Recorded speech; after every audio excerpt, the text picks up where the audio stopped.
ప్రణాళికలు రచించుకోవడానికి చాలా అనుభవం కలిగిన వాళ్ళు ఇక్కడ ఉండడము అంటే 25-30 సంవత్సరాలుగా వివిధ రంగాలలో పనిచేసినటువంటి అనుభవం కలిగినటువంటి అన్ని రకాల ఐడియాలజీ అంటే ఈరోజు ఐడియాలజీ తీసుకున్న మరి ఈరోజు అంబేద్కర్ కానీ పూలే కానీ బుద్ధుడు కానీ మార్క్స్ కానీ ఎవరైనా మహనీయుల యొక్క ఆలోచనలను కార్యరూపంలో పెట్టాలనే ఆలోచన కలిగిన వాళ్ళు అనుభవజ్ఞులు అందరూ కూడా ఇక్కడ ఉన్నారు కాబట్టి తప్పకుండా మనం రాజ్యాంగ పరిరక్షణ సమితి అనేది భారత రాజ్యాంగ పరిరక్షణ సమితి అనేది ఇది రాష్ట్రానికి ఒక దిశానిర్దేశాన్ని సంకేతాన్ని కూడా కొనసాగింపును కూడా ఇస్తుంది అనేటటువంటి నమ్మకం నాకు ఉన్నది. నేను ప్రధాన వక్తని కాదు, ముఖ్య అతిథిని కాదు, మీలో ఒకనే మహబూబ్నగర్ జిల్లాకు సంబంధించిన వ్యక్తినే. దాదాపు ఒక 16-17 సంవత్సరాల నుంచి ఇక్కడ లేను, హైదరాబాద్ కేంద్రంగా పనిచేస్తున్నా కాబట్టి మళ్ళీ చిత్తనూరు ఇథనాల్ కంపెనీ వ్యతిరేక పోరాటంలో భాగంగా దాదాపు సంవత్సరాల కాలంగా మళ్ళీ మహబూబ్నగర్ జిల్లాకు వస్తున్నాను. మనందరితో పనిచేసే మీ అందరితో కలిసే అవకాశం ఇచ్చినందుకు కుల అసమానతల నిర్మూలన పోరాట సమితి నుండి పేరు పేరున సామాజిక ఉద్యోగ వందనాలు, జేబీలు, లాల్ సలాంలు. మిత్రులారా, అయితే అంబేద్కర్ ఈ దేశంలో చాలా మంది వివిధ రకాల భావజాలాలు కలిగిన వాళ్ళు ఫ్యాసిజం గురించి మాట్లాడుతున్నారు. ఫ్యాసిస్టు ధోరణులు అని చెప్పి ఇతర దేశాల్లో అంటే ఇటలీ, తర్వాత జర్మనీకి సంబంధించిన హిట్లర్ను, ఇటలీకి సంబంధించిన ముస్సోలిని ప్రస్తావిస్తున్నారు. కానీ ఆ హిట్లర్ కానీ ముస్సోలిని కానీ వాళ్ళు ప్రేరణ పొందినటువంటిది ఏది అంటే ఫ్యాసిజం అంటే నియంతృత్వము లేదా ఉన్మాదము అని చెప్పవచ్చు. ఈ ఉన్మాదానికి బీజాలు ఎక్కడున్నాయని చూసినప్పుడు భారతదేశంలోనే ఉన్నాయి. ఈ భారతదేశానికి సంబంధించిన మనుస్మృతి మనువాద భావజాలం నుండే ఇటలీలో ఉన్న ముస్సోలిని కానీ జర్మనీలో ఉన్న హిట్లర్ కానీ వాళ్ళు ప్రేరణ పొందే నీచే అనేటటువంటి ఒక తత్వవేత్త, ఆయన నీచే తత్వవేత్త యొక్క దాంతోనే హిట్లర్ కానీ ముస్సోలిని కానీ వాళ్ళు ఒక ఫ్యాసిజాన్ని లేదా నియంతృత్వాన్ని ప్రపంచవ్యాప్తంగా తీసుకురావడానికి ప్రయత్నం చేశారు. కాబట్టి ఈ నీచే ఎవరు ద్వారా ప్రేరణ పొందాడంటే మనువు ద్వారా లేదా మనుస్మృతి ద్వారా ప్రేరణ పొందాడు. కాబట్టి భారతదేశంలో మనుస్మృతి అనేది తరతరాలుగా వేల సంవత్సరాలుగా అమలులో ఉన్నది, ఇప్పటికి కూడా అమలులో ఉన్నది. అది మాటల్లో మనకు కనబడకపోవచ్చు కానీ, రూపంలో మనకు కనబడకపోవచ్చు కానీ సారంలో ఉన్నది. మీరు మొన్న ఒక్క ఉదాహరణను మనం పరిశీలిద్దాం. అంతకంటే ముందు నేను అంటే ఈ ఇతర దేశాలకు సంబంధించిన విషయాలు కాకుండా మన దేశంలో తీసుకున్నప్పుడు మన అంబేద్కర్ చాలా విలువైనటువంటి ఈ భారత రాజ్యాంగాన్ని రచించి పార్లమెంటుకు లేదా ఈ దేశానికి అంకితం చేయబోయే ముందు నవంబర్ 26, 1949 రోజు ఏదైతే పార్లమెంటుకు లేదా రాష్ట్రపతికి అంకితం ఇచ్చాడో అంతకంటే ముందు రోజు నవంబర్ 25 రోజు ఆ కాన్స్టిట్యూంట్ అసెంబ్లీలో ఒక విలువైనటువంటి ఉపన్యాసాన్ని ఇచ్చాడు. అది వీలైతే మనం ఇక్కడ ఉన్న వాళ్ళందరూ కూడా పదే అదొక మ్యాగ్నా కార్టాగా, ఒక హక్కుల పత్రంగా లేదా ఒక తత్వం లాగా లేదా ఒక ఫిలాసఫీ అని మనం అంటున్నాం కాబట్టి ఆ ఫిలాసఫీగా మనం చదవాలి. దాంట్లో ఇప్పుడు ఏదైతే రాజ్యాంగంలో అమల్లోకి వచ్చి 1950 అంటే దాదాపు 73 సంవత్సరాలు అవుతుంది. స్వతంత్రం వచ్చి 75 సంవత్సరాల అమృత్ మహోత్సవ్ అని మోడీ అంటున్నాడు. ఇన్ని తర్వాత కూడా ఈ కాలమంతా ఎట్లా ఉంటుంది, భవిష్యత్తు ఏమవుతుంది అని చెప్పడానికి ఆ దాంట్లో అన్ని సంకేతాలు, అన్ని హెచ్చరికలు అన్ని కూడా దాంట్లో ఉన్నాయి. దాని నుంచే నేను మాట్లాడుతున్నా, నేను సొంతం మాట్లాడట్లేదు. కాబట్టి అంబేద్కర్ అంటే టైం లేదు కాబట్టి మనకు ఈ దేశము అంటే భక్తి ఉండడం అనేది, మీరు మతంలో కానీ దేవుని మీద భక్తి ఉంటే ఉండనీయండి, కానీ రాజకీయాలలో భక్తి అనేది నియంతృత్వానికి, ఏకస్వామ్యానికి దారితీస్తుంది. కాబట్టి రాజకీయ నాయకుడిని మీరు కొలిస్తే భక్తి అంటే ఒక స్త్రీ తన యొక్క స్వతంత్రతను అంటే ఒక విధంగా తన మానాన్ని కోల్పోకుండా స్వతంత్రతను, ఆత్మగౌరవాన్ని నిలబెట్టుకోవడం ఎట్లనో ఒక దేశం తన స్వతంత్రాన్ని నిలబెట్టుకోవాలి, ఒక మనిషి తన ఆత్మగౌరవాన్ని నిలబెట్టుకోవాలి. ఈ మూడు ఎట్లయితే స్వతంత్రతకు, స్వేచ్ఛకు నిదర్శనాలు, అట్లా మనం కూడా మన స్వాతంత్రాన్ని ఒకరి కాళ్ళ కింద పెట్టడము, కాళ్ళు ముందు పెట్టడం అంటే ఒక నాయకునికి, ఒక పార్టీకి సాగిలపడడం అనేది తప్పకుండా మళ్ళీ మన స్వతంత్రాన్ని కోల్పోవడమే. అది ఫ్యాసిజానికి అంటే నియంతృత్వానికి, ఉన్మాదానికి దారితీస్తుందని 75 సంవత్సరాల క్రితం అంబేద్కర్ చెప్పాడు. ఆ విషయాన్ని మళ్ళీ మనం గుర్తు చేసుకోవాలి. ఈ దేశంలో మనుస్మృతి అనేది రచించడం కాదు, అది చూపిస్తున్నారు. ఏదో స్వాములు తర్వాత మొత్తం వాళ్ళంతా కలిసి ఎక్కడో తయారు చేసిండ్రని కాదు, ఆల్రెడీ తయారైంది. 2014లో వచ్చినప్పటి నుంచి భారత పార్లమెంటులో వివిధ సమావేశాలలో చేసినటువంటి చట్టాలన్నింటిని మీరు ఒకసారి గమనిస్తే రాజ్యాంగం యొక్క ప్రవేశిక అంటే మనం దాని యొక్క మొదటి పత్రం ప్రవేశిక ప్రియాంబుల్ అంటున్నాం కదా, ఆ ప్రియాంబుల్లో సామాజిక న్యాయం అంటే సామాజిక సమానత్వము, ఆర్థిక సమానత్వము, రాజకీయ సమానత్వం. మనం కేవలం అంబేద్కర్ చెప్పినట్టుగానే రాజకీయ సమానత్వాన్ని మాత్రమే కాయిదాల్లో అనుభవిస్తున్నాం.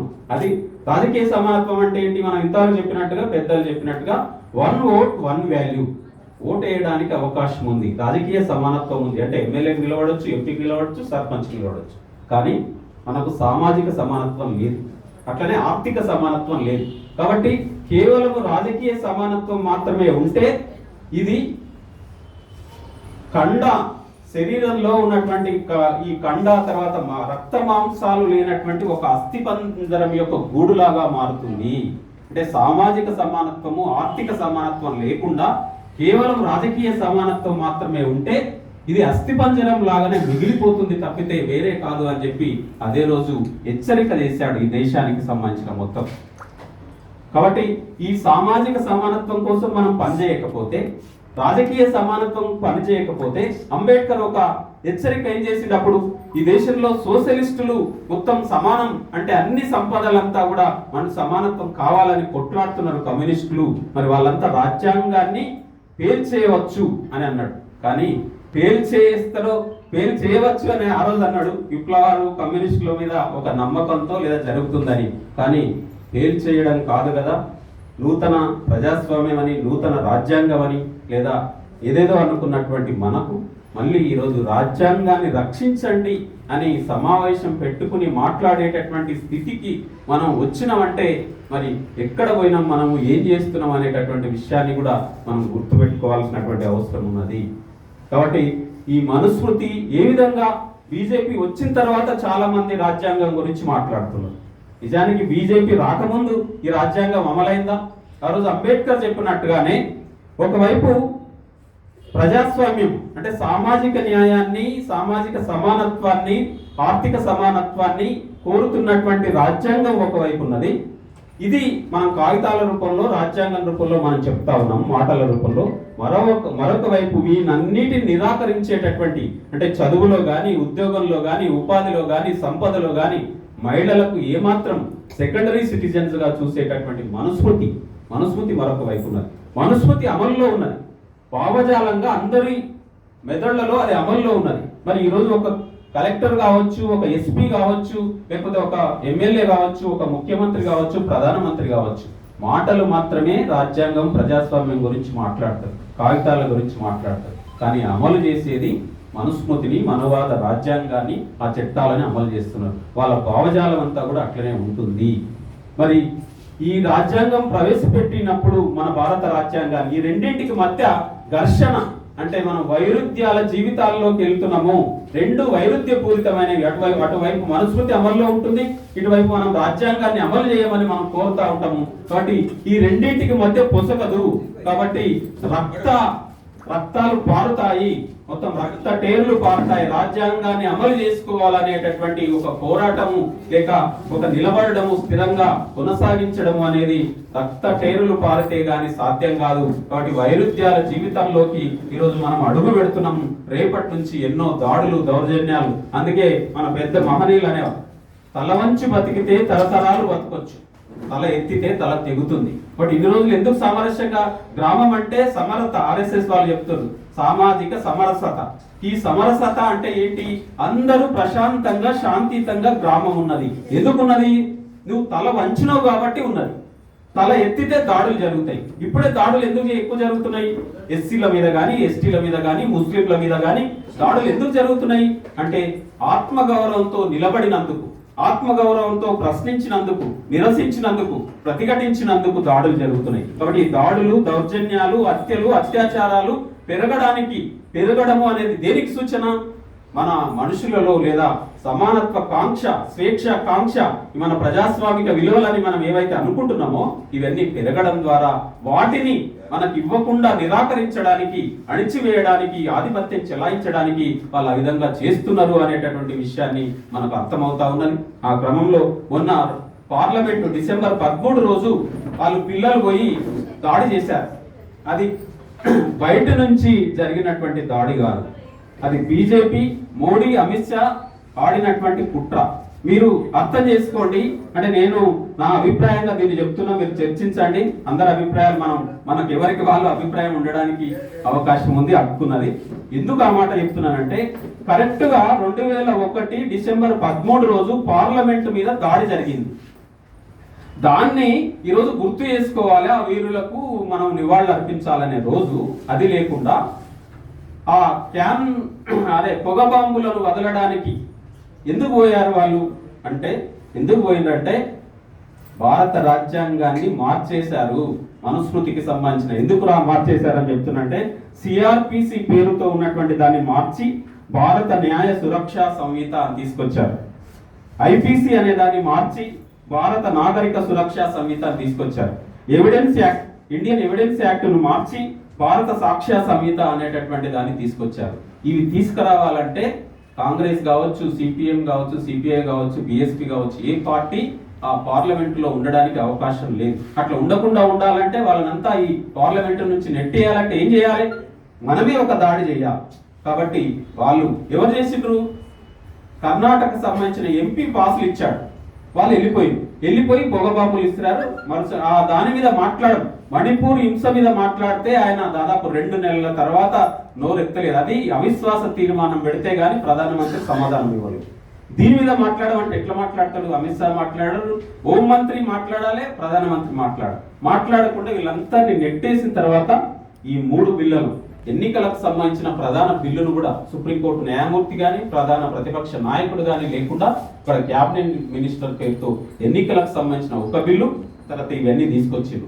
ఎంత అన్యాయం జరుగుతుంది, ఎంత ద్రోహం జరుగుతుంది అని మనం ఆలోచిస్తే దానివల్ల ఇప్పటికే మన వాళ్ళు లీగల్ ఫీల్డ్లో అంటే న్యాయ వ్యవస్థలో జడ్జిలుగా కానీ, న్యాయవాదులుగా, జడ్జిలొద్దు న్యాయవాదులుగా లేరు. దాంట్లో రిజర్వేషన్స్ లేవు, ఎవరు మనం అడగట్లేదు. న్యాయ వ్యవస్థలో రిజర్వేషన్ కావాలని మనం ఎవరు అడగట్లేదు. న్యాయ వ్యవస్థ మొత్తం అగ్రకుల, అగ్రవర్ణ, పెట్టుబడిదారుల చేతుల్లో ఉన్నది. మరి ఈరోజు న్యాయవాదులు కావడానికి మన ఎస్సీలు కానీ, ఎస్టీలు కానీ, బీసీలు కానీ, లేదా ముస్లిమ్స్ కానీ, మైనార్టీలు, బహుజనులు ఎవరు లేరు న్యాయవాదులు. మరి ఇప్పుడు ఐపీసీని చదవడానికే మనకు 75 సంవత్సరాలు పట్టింది. మరి ఇప్పుడు వాళ్ళు తెస్తున్నవన్నీ మార్చేసారు. సెక్షన్స్ మారిపోతాయి, ఐడియాలజీ మారిపోతుంది, దాని వెనక మొత్తం హిందీ వస్తుంది. మొత్తం వాటి అన్నిటిని చదవడానికి మళ్ళీ న్యాయశాస్త్రం అంతా కొత్తగా అయిపోతుంది, జడ్జిలంతా కొత్తగా అయిపోతారు. జడ్జిలంతా మళ్ళీ వాళ్ళు ఆల్రెడీ చదివి ఉన్నదే కాబట్టి, వాళ్ళ మనుస్మృతి ఐడియాలజీ కాబట్టి మరి మనం ఎప్పుడు చదువుకోవాలి న్యాయవాదులుగా?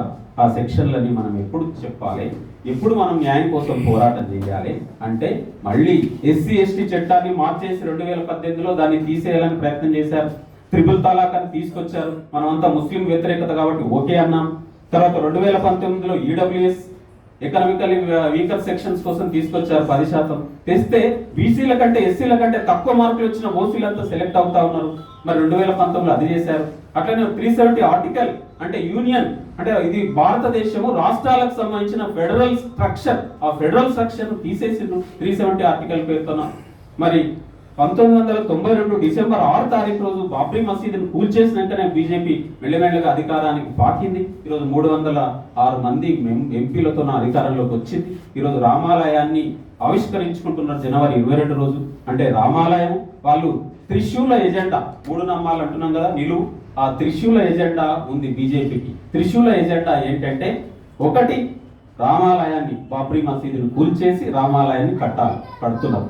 ఆ తీర్పు కూడా వచ్చేసింది మనకు మొన్ననే, అంతా క్లియర్ అయిపోయింది, రూట్ క్లియర్ అయింది. దాన్ని ఆవిష్కరించడానికి సిద్ధమవుతుంది. దేశమంతా పెద్ద ఎత్తున సంబరాలు జరుపుకునేటటువంటి స్థితి వచ్చేసింది. జమ్మూ కాశ్మీర్ రాష్ట్రం యొక్క స్వయం ప్రతిపత్తిని తీసేసిండ్రు 370 ఆర్టికల్. అది రెండవది. మూడవ ఎజెండా ఏంటంటే ఉమ్మడి పౌర స్మృతి. ఈ ఉమ్మడి పౌర స్మృతి అంటే అందరికీ ఒకే రకమైన, అంటే ముస్లిం లా ఉండదు, తర్వాత ఇంకా ప్రత్యేకమైన ఎస్సీ ఎస్టీలకు సపరేట్ ఉండదు, ఎవరికి సపరేట్ లేదు. ఈ దేశంలో ఉన్న వాళ్ళందరికీ ఒకటే లా. అంటే మనం ఇక ముస్లిం అనేవాళ్ళు కనబడొద్దు, క్రిస్టియన్లు అనేవాళ్ళు కనబడొద్దు, జొరాస్ట్రియన్లు, సిక్కులు, వీళ్ళందరికీ కూడా వాళ్ళ ప్రత్యేకమైన ప్రతిమ. సిక్కులు ఈరోజు తమ ఒక ఆయుధాన్ని ధరించేటటువంటి అవకాశం ఉన్నది.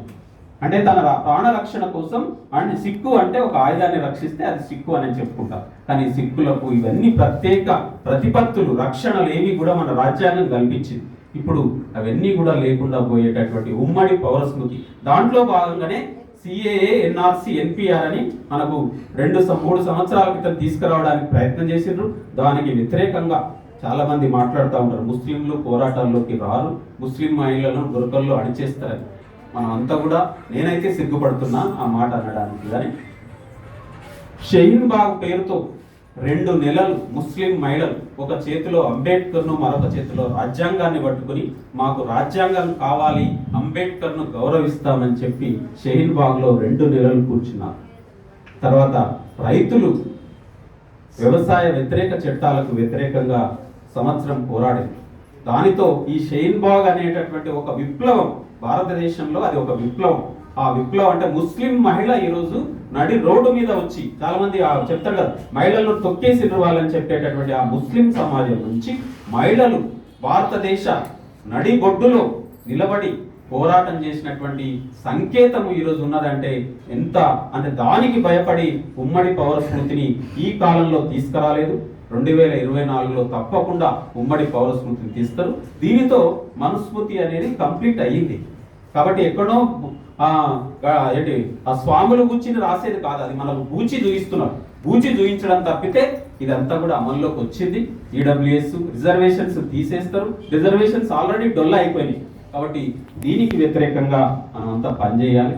సమయం వచ్చినప్పుడు ఇంకా చాలా విస్తృతంగా మనం మాట్లాడుకుందాం. ఇప్పుడు మనం అంతా, నిజానికి అన్నం చూస్తే నాకు చాలా సంతోషమైంది. అంజనేయులు అన్న గురించి మొదలే చెప్పాలి నేను.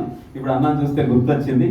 నేను ఈ టీఆర్ఎస్ వచ్చిన తర్వాత మొత్తం ఈ ఏదైతే ప్రత్యేక ప్రజాస్వామ్య తెలంగాణ ఉద్యమం సక్సెస్ అయిందో 6 దశాబ్దాల కాలం పట్టి, దాంట్లో కళాకారుల యొక్క పాత్ర, అంటే మొత్తం కవులు, కళాకారులు, మేధావులు లేదా బుద్ధిజీవుల యొక్క పాత్ర చిన్నదిగా, దాంట్లో ప్రధానంగా కళాకారులు. కాబట్టి ఈ పాత్ర ఎంత అద్భుతమైనది, ఎంత అవసరమైనది, ఎంత భవిష్యత్తుకు సంకేతము అనేటటువంటి దాన్ని గ్రహించినటువంటి మన దొర కేసీఆర్ గారు వాళ్ళందరినీ కళాసారథులుగా చేసి ప్రజా పోరాటాల దగ్గర, ప్రజా ఉద్యమాల దగ్గర పాట లేకుండా, ఆట లేకుండా, మాట లేకుండా చేసిండు. కళాసారథులు అందరు వెళ్ళిపోతే నేను దాదాపు ఈ 10 సంవత్సరాల కాలంలో కుల అసమానతల నిర్మూలన పోరాట సమితిగా ఎక్కడికి వెళ్ళిన కళాకారులు లేనటువంటి పరిస్థితి. అంటే మనం ప్రజల పోరాటాల దగ్గర కళాకారులను మళ్ళీ, అంటే అద్భుతమైన కళాకారులు, అంటే ఒక గోరెటెంకన్న ఈరోజు ఎక్కడున్నాడు అనేది మనం చూస్తున్నాం. మరి గోరెటెంకన్న లాగా అన్న మన మధ్యన ఉన్నాడు. కాబట్టి మనకు గోరెటెంకన్న అంటే అంజనేయులన్ననే మనకు గుర్తొచ్చింది. అంటే ప్రజా అంటే అంత అద్భుతమైన కళారంగాన్ని ఆక్యుపై చేసి ఈరోజు ప్రజలకు పనికి రాకుండా, ఉద్యమాలకు పనికి రాకుండా చేసినటువంటి ఘనత మనకు కేసీఆర్కు దక్కింది. దాని నుంచి మనం బయటపడడానికి, మళ్ళీ మనం సంఘటితం కావడానికి, మరి ఒక అసంఘటిత రంగం అని మనం అంటున్నాం. మన అంటే మొత్తం IFTU కార్మిక అసంఘటిత రంగం, మనమంతా కూడా అసంఘటిత రంగం. ఉద్యమాలలో నిజానికి అన్న చేస్తున్నాడట, ఖలీల్ అన్న చేస్తున్నాడా, అయితే మనం పోవద్దు, ఇంకో అన్న చేస్తున్నాడా, మనం పోవద్దు. అంటే 100 డిమాండ్లలో మనకు సంబంధించింది ఒక్కటున్నా మనం వెళ్ళాలి మన మీటింగ్కు. ఖలీల్ అన్న మన మిత్రుడు, మన జములన్న మన మిత్రుడు, సుధాకర్ అన్న మన మిత్రుడు అని రావాలి. అంటే అటువంటి సంఘటితమైనటువంటి భావజాలాన్ని మనం అలవర్చుకోకుండా గ్రూపులుగా ఐడియాలజీ పేరుతో, సిద్ధాంతాల పేరుతో మీరు అంబేద్కర్ను చదవకుండా, అంబేద్కర్ను ప్రాక్టీస్ చేయకుండా, అంబేద్కర్ ఇది ఒక్క మాట చెప్పి నేను ముగిస్తా, అంబేద్కర్ను వాళ్ళు మోడ్రన్ మనువు చేయడానికి సిద్ధంగా ఉన్నారు. అప్పట్లాగా ఈరోజు అంబేద్కర్ను పొగడమో, అంబేద్కర్ అంటే భయపడమో కాదు, అంబేద్కర్ను మనకంటే ఎక్కువ వాళ్ళే గౌరవిస్తారు. అందుకే కేసీఆర్ 125 అడుగుల విగ్రహాన్ని పెట్టిండు. 125 అడుగుల విగ్రహం దగ్గర పోయి నువ్వు నమస్తే చేసుకుని ఫోటో దిగి దాంట్లో స్టేటస్లో పెట్టుకోవడం తప్పితే అంబేద్కర్ను ప్రాక్టీస్ చేయకపోవడం అనేది మోడ్రన్ మనువే అవుతాడు అంబేద్కర్.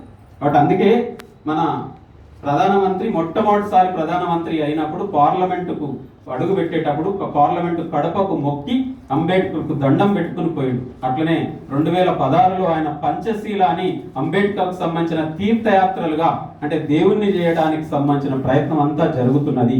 మోడర్న్ మనువుగా ఆయనను స్థిరపరచడానికి ప్రయత్నం చేస్తా ఉన్నారు. కాబట్టి అంబేద్కర్ను పొగడడంలో మనకంటే 10 అడుగులు వాళ్ళు ముందనే ఉన్నారు. కాబట్టి మనం అంబేద్కర్ను పొగిడే వరకు, అంబేద్కర్ను పొగిడితే పొంగిపోయే వరకు, చప్పట్లు కొట్టే వరకు, సంతోషపడే వరకు ఉంటే మన రాజ్యాంగం ఉండదు, అంబేద్కర్ ఆశయాలు ఉండవు. కాబట్టి అంబేద్కర్ ఆశయాలు రోహిత్ వేములా చెప్పినట్టు మిలిటెంట్ అంబేద్కర్ అంటే మిలిటెంట్, కేవలం కూర్చుని మాట్లాడిండు, పుస్తకాలు రాసిండు, కరపత్రాలు వేసిండు. ఎప్పుడు మనుస్మృతిని ఎప్పుడు తగలబెట్టిండు? ఊక తగలబెట్టలే ఆయన. 1927 మార్చి 20 తారీఖు నుంచి 23, 24 తారీఖుల వరకు మహత్ చెరువులో ఆ మున్సిపాలిటీ ఒక చట్టం చేసింది. ఊరుమ్మడి చెరువులో నీళ్లు తాగాలని చట్టం చేస్తే అది అమలు కావడం లేదని చెప్పి అక్కడ 2500 మంది ర్యాలీ చేస్తే ఆ నీళ్లు తాగడానికి వాళ్ళు లోకల్ కోర్టుకు వెళ్ళారు. లోకల్ కోర్టుకు వెళ్ళినా కూడా ఆ కోర్టు కూడా ఓకే చేసింది. కానీ అంటే అప్పుడున్న బొంబాయి అందరికంటే కోర్టు, ఆ కోర్టులోకి వెళ్తే వ్యతిరేకమైనటువంటి తీర్పు ఇచ్చింది. ఆ తీర్పుకు వ్యతిరేకంగా 1927 డిసెంబర్ 25 రోజున మనుస్మృతి ప్రకారంగా తీర్పు వచ్చిందని చెప్పి మరి ఆ మనుస్మృతిని తగలబెడితే తప్పితే, ఆ భావజాలాన్ని లేకుండా చేస్తే తప్పితే ఒక ప్రజాస్వామ్య మీ దేశంలో ప్రజాస్వామ్యాన్ని పెట్టుకుని ఈ దేశంలో మనుస్మృతిని మీరు ఎట్లా అని చెప్పి మొత్తం ప్రపంచానికి బ్రిటిష్ వాళ్ళు ఉన్నారు కాబట్టి ఆ బ్రిటిష్ వాళ్ళకు ఒక మిలిటెంట్ చర్య చేయకపోతే రాదని చెప్పి మొట్టమొదటిసారిగా మనుస్మృతిని తగలబెట్టినటువంటి స్థితి మనకు కనబడుతున్నది. అట్లా ఆయన చాలా అంటే కాలారం టెంపుల్ మీద కానీ చాలా విషయాలు, వైకోం సత్యాగ్రహం కానీ అన్ని చేశాడు. అప్పుడు అంబేద్కర్ను ఎవరు ఓన్ చేసుకోలేదు, కేవలం మహర్లు మాత్రమే ఓన్ చేసుకుని, అంటే దళితులు కూడా మొత్తం ఎస్సీ కులాలు, అంటరాని కులాలు అన్నీ కూడా అంబేద్కర్ మా నాయకుడని ఓన్ చేసుకోలేదు. మరి ఆయన యొక్క ఒంటరి పోరాటం వల్ల ఈరోజు ఒక అంటే దార్శనికత, రాజనీతిజ్ఞత అని మనం అంటాం కదా, ఆ రాజనీతిజ్ఞత, దార్శనికత, తత్వవేత్త, రాజకీయవేత్త, సామాజికవేత్త, ఒక మిలిటెంట్ అంబేద్కర్ ఆచరణవాది లేదా వ్యవహారిక సత్తావాది, ఏది ప్రాక్టికల్ గా ఉంటుంది. అందుకే ఆయన చెప్పాడు, ఈ కాన్స్టిట్యూంట్ అసెంబ్లీలో నేను ఎందుకు సభ్యుని అయినంటే ఎస్సీల యొక్క హక్కులు పరిరక్షణ చేయడానికి అదొక్క ఏకైక లక్ష్యంతోనే నేను ఈ కాన్స్టిట్యూంట్ అసెంబ్లీలో ముందుకు వచ్చినా అని చెప్పాడు.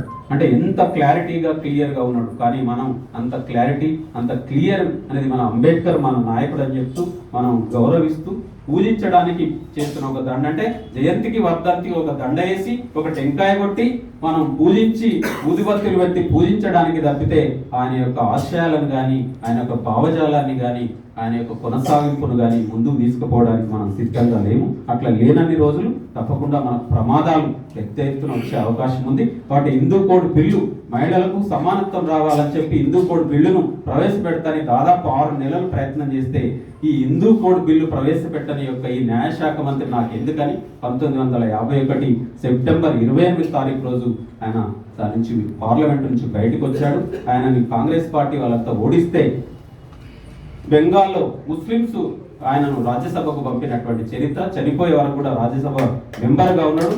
కాబట్టి అంబేద్కర్ను మనం ఆదర్శంగా తీసుకుని రాజ్యాంగాన్ని చదవండి, రాజ్యాంగాన్ని అమలు చేయడానికి మనం ఎటువంటి ప్రయత్నాలు చేయాలనేది తప్పకుండా తాలూకా కేంద్రాల్లో, మండల కేంద్రాల్లో, జిల్లా కేంద్రాల్లో అంతా కూడా ఈ భారత రాజ్యాంగ పరిరక్షణ సమితి యొక్క ఇది నిర్మాణం చేయాలి. దీన్ని మంచి పని ఏదో మనం ఏదో పెద్ద అందరికి తెలిసిన హాల్లో పెట్టి విలేకరులను పిలిచి ఏదో ప్రచారం చేసుకోవడానికి కాకుండా కింద పునాదిని బేస్ని ఏర్పాటు చేసుకోవడానికి మనం ప్రయత్నం చేయాలని, ఆ ప్రయత్నంలో కుల అసమానతల నిర్మూలన పోరాట సమితి కూడా ఈ జిల్లాలో పనిచేస్తున్నది. మేము కూడా మీలో భాగం అవుతాం. ఒకరిగా మేము నాయకులం మాత్రమే కాదు, మేము కూడా కార్యకర్తలమే. మా వనపర్తికి సంబంధించిన జిల్లా కన్వీనర్ ఆయన గోవింద్ అని ఉన్నాడు. నారాయణపేట జిల్లా ఆయన నంబర్ కూడా తీసుకోండి. తర్వాత నారాయణపేట జిల్లాకు సంబంధించిన లక్ష్మయ్య అని ఉన్నాడు, ఎస్ లక్ష్మయ్య, వాళ్ళిద్దరు కన్వీనర్గా ఉన్నారు. చక్రవర్తి, నేను కూడా జిల్లాకు వస్తుంటాం. తప్పకుండా ఈ జిల్లాకు సంబంధించిన వాళ్ళమే ప్రధాన నాయకత్వంగా ఉన్నాం కాబట్టి తప్పకుండా ఈ పోరాటం అనేది రాష్ట్ర వ్యాప్తంగా, దేశవ్యాప్తంగా ముందుకు వెళ్ళడానికి ఒక సూచనలు. ఎందుకంటే అంజనేయులన్న అద్భుతంగా మనం మాట్లాడే మాటలన్నింటినీ కూడా కేవలం ఒక 2 నిమిషాలు 5 నిమిషాల్లోనే ఒక పాటగా మలిచేటటువంటి అద్భుతమైన ప్రతిభ ఉన్న కళాకారుడు అంజనేయులన్న. మరి ఏ సంఘం నాకు తెలియదు కానీ అన్న ఉన్నాడు కాబట్టి మనం తప్పకుండా ముందుకెళ్తామని, ఆ ముందుకెళ్లే క్రమంలో నేను కూడా కార్యకర్తలాగా మీ మధ్యన పనిచేస్తానని తెలియజేస్తూ ఈ అవకాశం కల్పించిన మీ అందరికీ కూడా పేరు పేరున కృతజ్ఞతాభివందనాలు తెలియజేస్తూ ముగిస్తున్నాను.